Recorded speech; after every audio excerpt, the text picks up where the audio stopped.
so that Gyro is completely irrelevant in all these fights, especially because they don't have any defensive supports anymore. I mean, yeah, Shaker is defensive, but once they get BKBs, Gyro is going to be under a lot of heavy fire. Yeah. Good, Ben. Yeah, the TA, as you were mentioning, I mean, at this point, EG not taking those chances and saying, all right, now we're going to take advantage of the mind game we kind of put on the board, shut that out.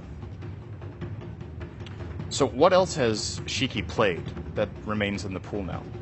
There's no Quap, which I guess Aggressive has played a lot. There's no Lina, no TA. Oh. Well, that's Wow. Okay, the secret strat. that's a curveball. Okay. Well, Tusk Techies. Our C-Deck ready. well, I mean, yeah, it is Tusteki's just in the very front and back. I do believe for EG, it's AUI who plays the Techies. And I think, judging from how he usually plays as a player, first of all, that would put it as a farm priority Tusk. So it's a core for Universe. It's not a support possibility anymore, really. Mid-Lina. And AUI will probably focus a lot more on farming than you see from other teams. So it might be a little bit more of a defensive techies that aims more for the mid-game impact. Of course, they're going to use the Snowball Suicide, because why wouldn't you? Right. But probably going to see him maybe like there, stack the jungle, maybe use some mines there, get him his level 6 that way. And he tends to have like a different approach in general to playing supports than a lot of players do. A little more greedy as a player. Okay, well, the game is already kicking off here between EG versus C-Deck. Game 1, EG needs to secure at least one map to ensure that they are at the top of Group B. Let's find out. All right, guys, welcome in to everybody tuning in on the live stream. We've got Evil Geniuses facing up against C-Deck, probably the most hype match of the day.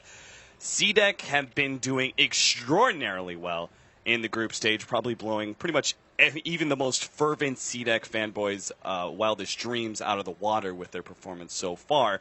But they are facing one of their toughest opponents, Evil Geniuses, who have been a pretty standard top 3 prediction for most analysts. Yeah, EG is...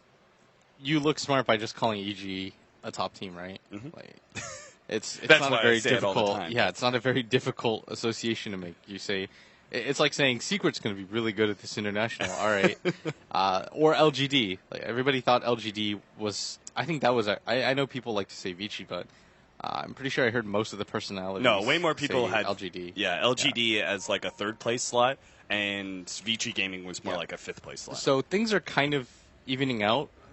I guess the biggest surprises for me are both C-Deck and Empire. I thought Empire would do a lot better, but so far it hasn't happened. And You and me both, buddy. yeah, You and me both. but this is pretty much a game of like two titans. C-Deck is a team that